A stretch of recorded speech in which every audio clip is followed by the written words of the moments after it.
ஏய் கண்ணா எல்லாம் கழுத மாதிரி கிடக்குதுடா, நல்லா இருக்காதுடா, மாற்றிடும் சேஸை வேலை பண்ணலாம் ஐடியா பண்ணினார். சார் ரொம்ப குதிரை சார், கனல் கண்ணா எப்படி அப்படின்னாரு. சார் ஆனால் எப்படி கிட் பீஸில் அதான் வாங்க. ரஜினி சாருடைய ஒவ்வொரு படங்களுக்கும் ஒரு மைல்கல் இருக்கும், ஒவ்வொருத்தர் ஃபைட் மாஸ்டராக பார்த்து வந்துருப்பாங்க. ஆனால் அவருடைய மறக்க முடியாத மைல்கல்ன்றது நான் தான். லைஃப் டைமில் வயிற்றுல குத்தி மண்டி போட்டு விட்டு அவரை முடியத்துக்கு ஊதி விடுவார் திண்டவங்களை. அது நான் வந்து தூக்கி தள்ளி விடுற மாதிரி எடுத்துருந்தேன். கட் கட் கட் நல்லா இருக்கேன்.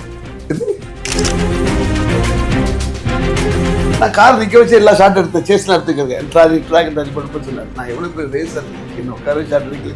படத்தை பாருங்க எப்படி ஓட்டுறீங்க, சூப்பராக ஓட்டுறேன். அதான் வாங்க.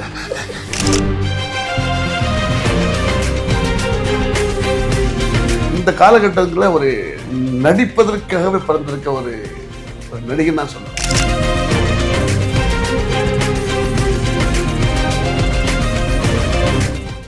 வணக்கம், நீங்கள் பார்த்துட்டு இருக்கிறது டேக் ஒன் தமிழ். நான் உங்கள் விஜய் பிராணேஷ். இன்னைக்கு என் கூட இருக்கிற ஒரு ஸ்பெஷல் கெஸ்ட் யார் அப்படின்னா, இவரை பார்க்கும்போது எனக்கு ஒரு நாஸ்டாலஜிக் வைப் கொடுக்குது. அதாவது இவர் வந்து எனக்கு ஒரு ஆக்ஷன் கொரியோகிராஃபராக, ஒரு ஸ்டண்ட் டேரக்டராக தெரியறதுக்கு முன்னாடியே எனக்கு வந்து இவர் படங்களில் ஒரு நடிகராக தான் தெரியும். அதாவது படங்களில் ஒரு ஹீரோக்கு ஒரு என்ட்ரி இருக்கும் போதோ, இல்லை வந்து ஒரு ஹீரோக்கு வந்து ஒரு கிளாஸான ஒரு ஃபைட் இருக்கும் போதோ, இவர் உள்ளே வந்து ஒரு ஃபன் மேக் பண்ணி அதை அப்படியே ஒரு ஃபைட் சீக்வன்ஸாக மாறுறதெல்லாம் என் கண்ணுக்குள்ளே மறையாமல் அப்படியே தான் இருந்துக்கிட்டு இருக்கு. கிட்டத்தட்ட 35 வருடங்களை கடந்து இந்த சினிமாவில் பயணிக்கிறதுங்கிறது சாதாரணமான விஷயம் கிடையாது. என் கூட இன்னைக்கு கனல் கண்ணன் சார் தான் இருக்காரு. அவர்கிட்ட நிறைய விஷயங்கள் பேச போகிறோம், வாங்க பேசலாம். வணக்கம் சார்.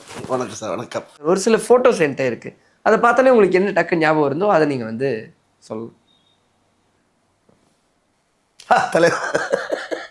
தலைவர் இல்லாமல் எப்படி உங்களுடைய இதை வந்து, அதாவது வெரி குட் பர்சன், பெரிய ஒரு ஆன்மீகவாதி ரஜினி சார். அவருடைய படிக்கிற காலத்தை படத்தை பார்த்துட்டு திடீர்னு ரஜினி பார்க்கும்போது இந்த ரஜினி தானே நம்ம நம்ப முடியல. இப்போ நிறைய தூரத்து தான் பார்த்துருக்கேன் ரஜினி சார். அரண்மனைகளை முடிஞ்சு ஹிட், அந்த இண்டஸ்ட்ரி ஃபுல்லாக ஒரு பரபரப்பாக பேசிகிட்டே இருப்பாங்களே, அரண்மனைன்றது. அது பிறகு பேசிட்டு காலத்தில் அவர் ஒரு படம் ஒன்று சுரேஷ் கிருஷ்ணா சார் படம் ஏபிஎம் நடக்குது. அந்த படம் பைக்கில் அப்படி போய்ட்டுருக்கேன். நானும் அசிஸ்டன்ட் தான் எனக்கு. அவன் அப்படி போய்ட்டு இருக்கும்போது, அவன் பைக் ஓட்டு போய்ட்டு இருக்கும்போது ஏவி ஃப்ளோரில் ரஜினி சார் உள்ளே போனோன்னா போயிட்டுருக்காரு. நாங்கள் கண்டுக்கல, நாங்கள் கவனிக்கல. வந்தோடனே அவன் நானே ரஜினி சார் பார்த்து போட்டு, நம்ம யாருடா, நம்ம என்ன விக்ரம் தர்மாவா இல்லை சூப்பரானா வந்துருக்குன்னு தெரியுறதுக்கு கம்முடை பிராண்டா வளர்ந்து வருன்னு சொன்னேன். அதெல்லாம் கிடையாது, சும்மா பார்ப்போம். அவன் தான் பிரச்சனை கொடுக்குறான். இது பார்த்துட்டு நம்ம பேசுறதுக்கு போகணும் அப்படின்ட்டான். நான் ஏனாண்டா நம்மளை கண்டுக்கவே மாட்டாங்கடாடே அப்படின்ற. அதை வாங்க சொன்னேன். அவன் போய் நேராக கண்ணல் கணத்து என்னப்போ நான் பெரிய வேஸ்ட் மாதிரி அவன் சொன்னேன். அந்த அவனும் உள்ளே விட்டான் செட்டுக்குள்ளே. இது உள்ளே விட்டோடனே எனக்கு ஒன்றுமே புரியலை. அவர் அழகாக ஒரு ஷார்ட்டு முடிஞ்சு உட்காந்துருக்காரு. உட்காந்தோடனே இவனே போய் அந்த சுப்பையா அவர்கிட்ட சொல்லி இருந்துக்கணும். அவர் வந்துட்டார். அதை கை கொடுத்துட்டு எப்படி நல்லா படம் பார்த்தோம், சூப்பராக இருக்குது, நல்லா ரொம்ப சூப்பராக பண்ணுறீங்க, ஐயோ அப்படி போதும் தள்ளுறாரு. இது நானும் பார்த்து நம்ம சீக்கிரம் ஜாயின் பண்ணுவோண்ணா அப்படின்னு போயிட்டார். இது சீக்கிரம் ஜாயின் பண்ண. ஆனால் உண்மையை அடுத்த வருஷம் ஜாயின் பண்ணல வச்சுக்கண்ணா. முத்தில் இந்த பிரச்சனை தெரியும் தூக்கிட்டு அதெல்லாம் பண்ணி அதுக்கப்புறம் நான் அவர் மறுபடியும் நான் தூக்கி போட்டு அந்த ஃபைட்டை பார்த்துட்டு மிரண்டு அதில் சொன்னார். குதிரை ஃபைட் நடக்கும்போது குதிரையெல்லாம் சின்ன சின்ன குதிரை வந்துச்சு. அப்போ வைக்கும் சார் வந்து நினைக்கிறார். ஏய் கண்ணா எல்லாம் கழுத மாதிரி கிடக்குதுடா, நல்லா இருக்காதுடா, மாற்றிடும் சேஸை வேலை பண்ணலாம் ஐடியா பண்ணினார். உடனே வேணாம் ரஜினி சார் விட்டோம். உடனே ரஜினி சார் என்ன சார் ரொம்ப குதிரை சார், கனல் கண்ணா எப்படி அப்படின்னாரு. சார் ஆனால் எப்படி கிட் பீஸில் அதான் வாங்க. ஸோ அப்படி ஒரு ஆள் ஜட்ஜ்மெண்ட் பண்ணுற பெரிய ஒரு அப்புறம் வந்து அவர் வந்து எனக்கு அவர் படங்கள் அவர் ரஜினி சாருடைய ஒவ்வொரு படங்களுக்கும் ஒரு மைல்கல் இருக்கும், ஒவ்வொருத்தர் ஃபைட் மாஸ்டராக பார்த்து வந்துருப்பாங்க. ஆனால் அவருடைய மறக்க முடியாத மைல்கல்ன்றது நான் தான் லைஃப் டைமில். ஏன் சொல்லுங்கள்? ஏன்னா அவர் தான் வந்து முதல்ல பேர் படையை கழட்டி விட்டாரு. அதான் சார், அதுவும் சொல்ல நினச்சேன். இப்போ எனக்கு அதான் இப்போவும் நல்லா ஞாபகம் இருக்கு. நான் முதல்ல சொன்னதுக்கான காரணமே, எனக்கு முதல்ல உங்களை ஞாபகம் இருக்கிறதே வந்து படையப்பால் அந்த பாம்பு பிடிக்கிற சீனில் ஒரு ஃபன்னான கேரக்டராக தான். அது இல்லாமல் ரெண்டாவது அவரை பார்படை கழட்டி அடிக்க வச்சு நம்ம ஒருத்தர் தான். ஆனால் அது யாருடைய கால் சார்? நீங்கள் தான் வந்து சொன்னீங்க. அது ஆக்சுவலாக அவருடைய ஆசை. நான் வந்து கிண்டல் பண்ணிட்டேன். ஏங்க இவரெல்லாம் பேர் படைக்கிறத எவங்க பார்க்குறது அப்படின்ட்டு நான் வேறு எது அதை போய் டைரக்டர் அப்படியே சொல்லிட்டாரு. ஏங்க இப்படியே சொல்லிட்டாரு. அப்படியா அதை ஸ்போர்ட் அவர் எடுத்துக்கவே இல்லை. அது சரி அப்படியா அப்படி நான் டிஸ்கஸ்லாம் பண்ணிட்டு போகும்போது டக்குன்னு சட்டை கட்டி அப்படி இப்படின்னு முறுக்கி அப்படி அப்படின்னு காமிச்சேன். சூப்பராக இருக்கு சார், பண்ணி ரொம்ப ரொம்ப வயசாக பண்ணிடலாம் சார். ஆனால் அந்த ஃபைட்டு செவ ஃபேமஸ்ல சார். அப்போ இல்லை சார், அது வரைக்கும் எனக்கு தெரிஞ்ச வரைக்கும் அது 6 packs எல்லாம் அதுக்கப்புறம் லேட்டரான் வந்தது 6-7 வருஷம் கழிச்சு. ஆனால் அப்போவே இந்த ஹீரோ சட்டை கழட்டி சண்டை போடுறதுங்கிறது ரொம்ப ஒரு, எனக்கு தெரிஞ்ச வரைக்கும் அர்ஜுன் சார் பண்ணுவாங்க, சரத்குமார் சார் பண்ணுவாங்க. இவரு காட்டுறா சார், அவர் சட்டை இப்படி கட்டிட்டு ஒரு டிஃப்ரெண்ட்டாக இருக்கும் சார். இப்படி வச்சுட்டு அப்பயே தலைவர் இப்படி அடிக்கும் போது அது இல்லை சார். எனக்கு ஒரு டவுட் இருக்கும், ரஜினி சாருக்குன்னு சண்டை பண்ணும்போது எப்பவுமே அந்த ஒரு ஸ்டைல் இருக்கணுங்கிறது பிளானாக இருக்கும். கண்டிப்பாக பிளான் இல்லை. அவருடைய பாடி லாங்குவேஜ் உள்ள வந்ததுல ஆட்டோமேட்டிக் வந்துருந்தாங்க. இல்லை ரெண்டாவது வந்து இன்னொரு விஷயம் வந்து கேட்டிங்கன்னா, நான் வந்து ஒரு வயிற்றில் குத்தி மண்டி போட்டு விட்டு அவரை முடியத்துக்கு ஊதி விடுவார் திமுக அவங்களுக்கு. அது நான் வந்து தூக்கி தள்ளி விடுற மாதிரி வச்சுருந்தேன். அவரோட டக்குன்னு என்ன சொல்லிட்டாரு, ஊதி விட்டார். ஊதி விட்டாருன்னா ஃபைட்டர்ஸ் என்று சொல்லல ஷார்ட்.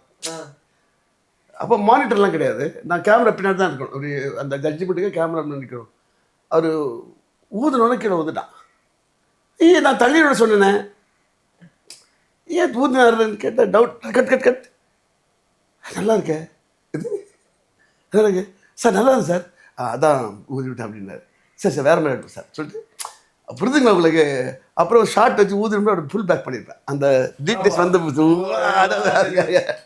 அப்போ அதை எலிவேட் பண்ணுறதா புரிது உங்களுக்கு. அதுதான். ஆனால் அவருக்கு நான் பல பேர் சொல்கிறது ஒரு சீன் நாலேஜாக ரஜினி சாருக்கு ரொம்ப அதிகம் இருக்கும்பாங்க. நீங்கள் அதை பார்த்துருக்கீங்களா? 100% அவருக்கு என்ன எது ரசிப்பாங்கன்னு உங்களுக்கு தெரியும், எப்படி பண்ணா அவரை ரசிப்பாங்கன்னு. ஆமாம் ஆமாம் அது. ஆனால் உங்களுக்கு ஒரு தீராத பாண்ட் இருக்குன்னு நினைக்கிறீங்க. பின்னாடி போங்க ஃபேமிலியோட கூட ஃபோட்டோஸ். ஆமாம் ஃபோட்டோஸ் யாருமே கிடையாது என்கிட்ட அதிகமாக. ஏன்னா அவர் ரஜினி 25 பண்ணும்போது எனக்கு ஒரு இந்த செயினில் போட்டு ரஜினி சார் டாலர் போட்டு செயின் கொடுத்தாங்க, அது போட்டு தான் அன்றைக்கி எடுத்தது. அதுதான் ஒரு மிகப்பெரிய சாதனை தான் சார்.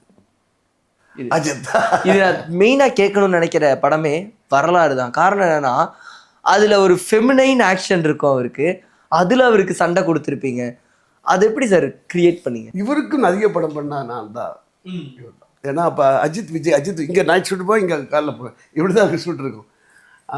அதான் அந்த டைமில் பெரிய கிளாஷ் வேறு இருக்கும்ல சார். இல்லை அப்படி நான் சொல்ல மாட்டாங்க, இது வந்து சொல்ல மாட்டேன், வேறு கேட்டால் இருக்கும். ஹீரோட்ட பேச வேலை கம்மியாக இருக்கும், ஏன்னா ஒர்க்கு டைட்டாக போயிட்டு இருக்கும்ல உங்களுக்கு.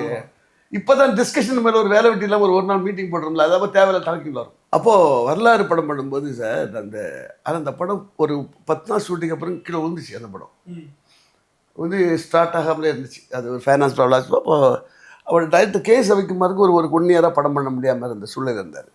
அப்போ அவர் எடுத்த ஷூட் வரைக்கும் ஒரு ட்ரெய்லர் கட் பண்ணார், யார் ரவிக்குமார் சார். அதை பண்ணி ஒரு ரிலீஸ் பண்ணார். அது படம் மறுபடியும் பார்த்துச்சு. வரலாறு படத்தில் வந்து ஃபெமினர் கேரக்டருக்கு வந்து ஃபைட் எடுக்கும். அவர் ஒவ்வொரு நாள் நடிக்க அஜித் சார் டவுட் இருந்துச்சு, சார் நான் முழுக்க நடிச்சார் அசிங்கமாக இருக்குது சார், நான் நடிக்க மாட்டேன், படத்தை ட்ராப் பண்ணுங்கிட்டார். ஓகே. அப்போது நான் வந்து இறங்க சார் ட்ராப் பண்ண சொன்னேன்னு நான் போய் அஜித் சார் சொன்னேன், சார் நீங்கள் ஃபீல் பண்ணுற கேரக்டர் தான், என்ன சார் நான் ஃபெமிலின் நடிக்கிறேன், ஆனால் இன்னொரு கேரக்டர் மேன்லியாக இருக்குது சார் இது.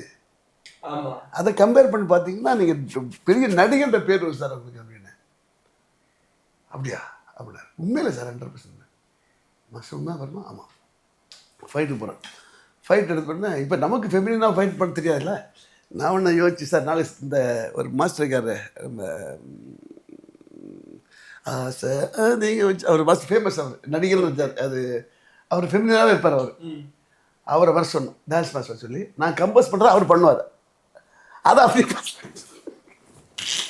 இப்படி இருந்த போய் தான் நார்மலாக நீங்கள் போய் சொல்லிக் கொடுக்காம இவருக்கு அதை நடிச்சு கம்போஸ் பண்ணி அவர் சொல்லி நீங்கள் பண்ணி சொல்லுங்கன்னா அவரு அடிச்சு தாட்டு அது அவர் பண்ணி கொடுத்தா. அவர் எனக்கு அந்த மாஸ்டர் தெரியும் சார், இது படத்துல கண்ணால் எடுத்து அவர் பண்ண சொல்லி அவர் பண்ணி அப்படிதான் அந்த ஃபைட்டு சூப்பராக வந்துச்சு. ஆனால் சார் இத்தனை அவருக்கு நம்ம கேள்விப்பட்டிருக்கோம், பின்னாடி ஆப்ரேஷன்ஸ் நடந்திருக்கு. அந்த அவருக்கு வந்து L2 வந்து டிஸ்லோகேட், L2 ரிமூவ் சார். ஆனால் அதில் எப்படி சார் ஸ்டண்ட் நீங்கள் மேனேஜ் பண்ணீங்க? ஒன்றும் கிடையாது சார். நான் அந்த சிட்டிசன் படம் பண்ணும்போது சாருக்குள்ள ஃபைட் எடுத்துருக்கிறேன், ஃபயர் பண்ணிட்டு ஓடணும் சார். ஓடிட்டாரு சார், போதும் சார் போதும் சார்ட்டேன். இல்லை நான் ஒன்றுமே ஓடணும், வேணவே வேணாம் சார்னேன். ஓடினேன். அவருக்கு C4 லெஃப்ட் கால் சொர்ண கம்மி அவருக்கு கீழே. அப்போ கால் வைக்கிற இடம் ஃபீல்ட் ஆகாதுல்ல, சொர்ணம் தான் ஃபீல் ஆகும். கீழே விழுந்து பெரிய ரிஸ்க் ஆகி போச்சு. அதுக்கப்புறம் ஒரு மகான் ஒரு படம் பாதிரி ட்ராப் ஆயிடுச்சு அந்த படம். அதில் போர்டில் ஜம்ப் பண்ணுறேன்னு சொன்னார். நான் சொன்னேன் வேணாம் சார், நல்லா இருக்காது, ஜம்ப் பண்ண வேணாம், நீ சும்மா கொடுங்க, நான் டூப் வச்சுருக்கேன், நான் பண்ணு காலை உடச்சிட்டேன். அவர் ஒரு மாதிரி ஒரு முடியாத அவருக்கு அப்புறம் இன்னொரு படம் பண்ணேன், அந்த எல்லாரும் வச்சு காப்பாற்று ஃபேமிலி ஒரு காப்பாற்று வீரம்ல, இதுக்கு முன்னாடி அதில் வந்து அவர் வண்டி சேஸ் ஓட்டணும். நான் கார் நிற்க வச்சு எல்லா ஷார்ட் எடுத்தேன், சேஸ்லாம் எடுத்துக்கிறேன், ட்ராக் பண்ணு சொன்னார். நான் எவ்வளோ பேர் ரேசர், என்ன உட்கார வச்சு ஷார்ட் எடுக்கல, படத்தை பாருங்கள் எப்படி ஓட்டுறீங்க, சூப்பராக ஓட்டுறேன், அதை வாங்க. ஆனால் இப்போ வரைக்கும் அவருக்கு அந்த படத்தில் ஒரு ரேஸ் சீக்வன்ஸ் இருந்தால் அவருக்கு அதை ஓட்டணுங்கிற ஒரு ஆமாம். ஆனால் எதையுமே யோசிக்காமல் அந்த ஸ்டண்ட்லலாம் இறங்கிடுவார். ஆமாம், நான் ஜம்ப் பண்ணணும் பாரு, நான் ஒத்துக்க மாட்டேன், இது வேண்டான்னு தான் சொல்லுவீங்க. ஆனால் அப்படி இருந்துமே வரலாறுல சின்ன ஒரு இதுன்னு நான் கேள்விப்பட்டிருக்கேன், நீங்கள் அந்த பெட்டு போடலைன்னா பெரிய பிரச்சனையாக இருக்கும்னு. அது சார் அது என்னென்னா வரலாறுன்றது, அது 3 கேரக்டர்ஸ் படம் அவர் எடுக்கிறோம். நான் வந்து அப்போ எனக்கு ஷூட் வந்து night shoot, day shoot Hyderabad, day வந்து இவருக்கு டேட், யாருக்கு டேட்டிலேருந்து படத்தை வேணான்னு சொல்லிட்டேன் நான். இந்த வேணாம் வரலாறு கிளைமேக்ஸ் வேணாம் சார், மாஸ்டர் பண்ணிக்கலாம். அப்போ நீயே மாஸ்டர் ஏன் ஸ்டாண்டர்ட் பீட்டர் கேட்டால் அவன் பிஸின்னா, அப்போ சன்சிவ் கேட்டால் அவனும் பிஸின்னா, இல்லைண்ணே டேட்லன்ட்டாங்க, இல்லை நீ பண்ணி இல்லை உன் அஸ்டன்ஸ் பண்ணிட்டோம் அப்படின்னாங்க. சரி, அதுக்கப்புறம் நான் ஒரு ரவிக்குமார் சார் நீயே பண்ணிட்டா, நான் நைட் ஷிஃப்ட்டை நைட்டாக மாற்றிடுறேன், நீ அங்கே டே முடிச்சுட்டு வந்துடு சொல்லிட்டு, அங்கே டே ஷூட்டிங் முடிச்சு அங்கே 6 மணி ஃப்ளைட் முடிச்சு 7 மணி வரை 8 மணி இப்போ இங்கே ஷூட்டு முடிச்சு அதை எடுத்துட்டு இருக்கும்போது கடைசி நாள் என்னென்னா ஷூட் பண்ண ஒரு விஷயம் நடக்கும். எல்லாம் எடுத்துகிட்டு இருக்கிறோம், ரெடி ஒரே ஷாட், ஏன்னா டியூல் ரோடில் உங்களுக்கு எல்லாம் லாக்லாம் பண்ணி எடுத்துகிட்டு இருக்கும்போது ரோல் கேமரா ஆக்ஷன் 1 2 3 4 ஆக்ஷன் 5 சொல்லும்போது ஷூட் பண்ணணும்னு சொல்லிட்டேன். அசிஸ்டன்ட் மேலே இருந்து ஷூட் பண்ணுவோம், டைம் சவுண்டு போட்டு கொடுப்பான், கன் ஃபயர் கொடுப்பான், இவருக்குள்ள ஃபாலோ வருவார். 1 2 3 ஆக்ஷன் 1 2 3 4 கட் அப்படின்ட்டு, இது 1 2 3 4 கட் சொல்லிட்டேன். என்னாச்சுன்னா எல்லாம் என்னாச்சுன்னா கூப்பிட்டு சார் கீழே இன்னொரு எக்ஸ்ட்ரா ஒரு பெட்டு போடுறா அப்படின்னு, இன்னொரு சின்ன ஒரு தர்மாக்குள் சீட்டை போடுறேன் அப்படின்னு. ஒரு தர்மாக்குள் இல்லை, இப்போ தர்மாக்குள் போட்டு மேட்ச் பண்ணுறான்னு சொல்லி மேட்ச் பண்ணிவிட்டு நான் மறுபடியும் சொல்கிறேன், எனக்கு ஏதோ ஒரு சென்ஸ் சொல்லியிருக்கு. ஏன்னா அவரு டாட்டு உண்டா சார் உணர்ந்து இப்படியே இருக்கார். ஒரு 30 செகண்ட் எதுவுமே பேச முடியல. அசில் நான் போய் எல்லாம் தேம்பி சுற்றி அழுகுறாங்க, இப்படியே தான் இருக்கார், கண் அசையுது. நான் உடனே போயிட்டேன், வெளியே அப்படியே என்ன பண்ணேன், இந்த டவல் போட்டு வேஸ்ட்டை எடுத்த உடனே கிளாஸ் ஆனால் இந்த ட்ராக் ஜாம் ஆகும். அது எப்பவுமே ஸ்பைனல் ஜாம் ஆகும்போது காலையும் கையும் கிராஜுவல் இழுக்கணும். அது இந்த ட்ராக்ஷன் போடுறாங்கல்ல, அந்த மெத்தட் கிட்டத்தட்ட அன்கான்ஷியஸ்லேருந்து வந்திருக்காரு அப்படின்னாரு. சார் அப்படியே இருங்க, ஒன்றும் பிரச்சனை இல்லை, மறுபடியும் 2 பாட்டு அதில் நானே ஃபுல் பண்ணி இழுத்து எந்திரிங்க 1/2 மணி நேரம் எழுந்திரிச்சு நடந்துட்டேன். ஸோ அன்றைக்கி அந்த பெட்டு போடலைன்னா, லாஸ்ட்டில் தர்மாக்குள் போடலைன்னா, அது 6 சென்ஸ் அந்த டைம் நமக்கு சொல்லிடுது, கடவுள் மாதிரி ஒருத்தர் நமக்கு அசிரி மாதிரி ஒரு போடு அப்படின்னு சொல்லிட்டு. ஆனால் இப்போவும் அந்த ரேசிங் பார்த்தீங்களா சார், திருப்பி போய் அவருடைய பேசிக்கல் அது அந்த ஆர்வம் அதான் அவருக்கு. கண்டிப்பாக கடைசி ஃபோட்டோ சார். அதான் சார் அவருக்கு அதை நான் வந்து சுல்லான் பண்ணேன், அதுக்கப்புறம் இந்த அநேகன் பண்ணேன். மிகப்பெரிய ஒரு நடிகர், ஒரு விஷயத்தை சீனை உள்வாங்கி பண்ணுறது சிறப்பான நாடு. நான் சுல்லானுக்கு அப்புறம் நான் அநேகன் நிறைய நாள் ஒரு ட்ராவல் பண்ணேன். இது வந்து இந்த முள்ளம்மாரி அந்த சாங் ஒரு கேரக்டரு ஒரு ஃபைட்டில் வந்து அடித்து முடிச்சுட்டு ஒரு அந்த குத்தி போட்டுட்டு அது கடைசியில் ஒரு கையை உதறிட்டு வருவார், கையை அடிச்சுட்டு அப்படி. நான் அந்த சீன் அப்போ ஷார்ட்டில் இருக்கு பாருங்க, நம்ம 2 போயிட்டோம் இந்த லைவ் எடுக்கும்போதே, சார் சூப்பராக இருக்குது சார் அப்படின்னு. இது ஆமாம் நல்லா இருக்குல்ல அப்படின்னா, சார் இது நான் எக்ஸ்பெக்ட் பண்ணல, இப்படி அந்த பர்ஃபார்ம் ரொம்ப நல்லா இருக்கும். ஆனால் இன்றைக்கி இந்த காலகட்டத்தில் ஒரு நடிப்பதற்காகவே பிறந்திருக்க ஒரு நடிகன் தான் சொல்லுவார். ஒரு கேரக்டர் எப்படி உள்வாங்கி நடிக்கிறது, அதெல்லாம் பிரமாதமான ஆக்டர். அதனால அது நான் சொல்ல வேண்டியதில்லை, மக்களே சொல்லுவாங்க. அவருடைய படங்கள் எல்லாமே நான் பார்த்துட்ருக்கேன். அதுக்கப்புறம் அவருடைய வேலை பண்ணுற வாய்ப்பு எனக்கு கிடைக்கல. கண்டிப்பாக சார். ஆனால் இவ்வளோ இதாக சொல்லுவாங்க, பேசும்போது எவ்வளோ எக்ஸ்பீரியன்ஸு, எத்தனை விஷயங்கள் ட்ராவல் பண்ணி வந்திருக்கீங்க. சினிமாவில் நீங்கள் என்ன விஷயம் நினச்சி வந்தீங்க, அதை பண்ணிட்டீங்களா சார்? அது முடிஞ்சிச்சா நீங்கள் வந்து ரெஸ்ட் எடுத்துக்கிற நிலைமைக்கு வந்துடும். இல்லை நமக்கு 2 விஷயம் இருக்குது சினிமாவில்.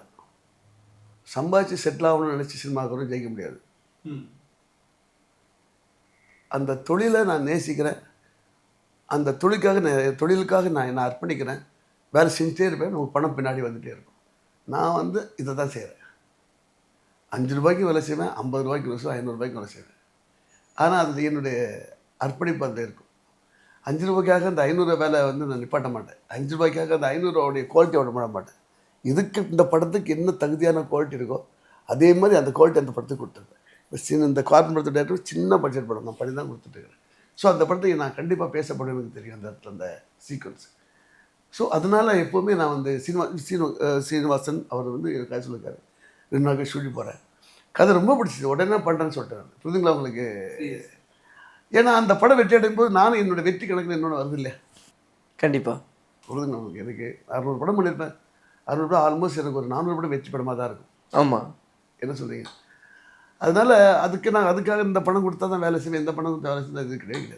நான் வந்து என்னோடய தொழிலை கேட்டால் பண்ணுறேன். பணம் கொடுக்குறது உங்கள் இஷ்டம் அது. ஆனால் என்னைக்காவது ப்ரொடியூசராக வந்திருக்க கூடாதுன்னு யோசிச்சதெல்லாம் உண்டுதான்? ப்ரொடியூசராக வந்து நான் ஒரு படம் ப்ரொடியூஸ் பண்ணேன். அது நான் பண்ணது வந்து இல்லை கரெக்டாக தான் பண்ணேன். அது ஒரு மிகப்பெரிய கடல். எப்படி விஜய் சார் கடல் நீந்தார் அப்படின்னா அது ஒரு மேஜிக் இருக்குது. ரிலீஸுக்குன்னு ஒரு மேஜிக் இருக்குது. படம் வந்து எடுக்கிறது ஆஃப்டர் ரிலீஸ்ன்றது ஒரு மிகப்பெரிய ஒரு மேஜிக். அது பர்ஃபெக்டாக தெரிஞ்சால் தான் படம் எடுக்கணும். அது எனக்கு கற்றுக் கொடுத்துச்சு. அதுக்கு நான் தகுதி இல்லைன்னு நிப்பாட்டேன். புரிதவங்களுக்கு அதாவது நான் வந்து பெரிய ஆள், நான் பண்ணால் படம் எடுக்கணும்லாம் அதெல்லாம் அங்கே ஜாமான் ஆகாது. டிஸ்ட்ரிபியூட் வந்து கேட்பான். அது அந்த டைமில் இதான் அந்த பிரிண்ட் கேட்டு அது இல்லையா அப்படி சரி இல்லையாம்மா, புரிதவங்களுக்கு இதெல்லாம் பதில் சொல்லணும். அது நம்ம அந்த இடத்துல போக முடியாது. அதில் அவசரப்பட்டு இறங்கக்கூடாது. ஆனால் டக்குனு கால் வச்சுட்டு முன்னாடி வந்துட்டீங்களா சார்? அது எடுப்பேன் சார், கண்டிப்பாக 100% வருவேன். பாருங்கள், இன்னும் ஒரு 3-4 days உடனே ஸ்டார்ட் பண்ணுவேன். அதுக்கு நான் ப்ராசஸ் கரெக்டாக போயிட்டுருக்கு. இனிமேல் ப்ராப்பர் நம்ம இன்னும் பேப்பர் ஒர்க் பண்ணிவிட்டு அதில் பிரிண்ட் பண்ணோம் சார். அதான் கண்டிப்பாக. கடைசியாக நீங்கள் வந்து இந்த சினிமாவுக்கு கொடுத்தது வந்து படங்கள் மட்டும் இல்லாமல் உங்களோட அசிஸ்டன்சியும் பலர் வந்து ஆமாம் அது எவ்வளோ சந்தோஷமாக இருக்குது சார். மிகப்பெரிய சந்தோஷம் சார். இன்றைக்கி இண்டஸ்ட்ரியில் வந்து இந்தியாவிலே அதிகமாக அசிஸ்டன்ட் கொடுத்தவர் பிசி ஸ்ரீராம். இன்றைக்கி எல்லா இண்டஸ்ட்ரி பார்த்தா அதிக கேமராமேன்ஸ் எல்லாம் வந்து பிசியோட அசிஸ்டன்ட், பிசி ஸ்டூடெண்ட்ஸ் தான் இருப்பாங்க. அதேமாதிரி ஸ்டண்ட் ஆக்ஷன் டைரக்டில் அதிகமாக ஸ்டூடெண்ட் வந்து கனல் ஸ்டூடெண்ட்ஸ் தான் சார். அதனால் எங்கே பார்த்தாலும் சொல்லுவாங்க, இப்போ ஒரு அசிஸ்டன்ட் ஒரு ப்ரோக்ராம் கேட்குறான், டேய் இப்போ லாஸ்ட் அவர் சதீஷ்னா இருக்கான் பையன், அவன் வந்து சம்டைம் மந்த்லி ஒன்ஸ் மீட் பண்ண வருவாங்க. அந்த பேசும்போது அவன் இப்படி பண்ணுறான், அவன் வந்து பிஸியாக இருக்கான், சூப்பராக அவன் பிஸியாக இருக்கான். அது கேட்கும்போது ரொம்ப சந்தோஷமாக இருக்குது. தான் ஏதோ டீச்சர் வந்து ஒருத்தங்களை வளர்த்து விட்டு. ஆமாம், இல்லை என்ன பண்ணுறேன், நீ என்ன பண்ணுறேன், இப்போ அடுத்த பர்சன்ட் படம் பண்ணுறேன், பார்த்து பண்ணுறேன், அதை நல்லா பண்ணு. அதான் நம்ம உள்ள விஷயங்களை இது கொடுக்குறது. கண்டிப்பாக சார். நிறைய விஷயங்கள் பேசணும். அதாவது உங்களுடைய எக்ஸ்பீரியன்ஸாக உங்களுக்கு எப்படி இருந்தது, நீங்கள் ட்ராவல் பண்ண மனிதர்கள், சினிமா பற்றின டாக் எல்லாமே இந்த ஒரு சந்திப்புக்கு ரொம்ப ரொம்ப நன்றி சார். டேக் ஒன் தமிழ் நேயர்களுக்கு என்னுடைய மனமார்ந்த நன்றி. வணக்கம்.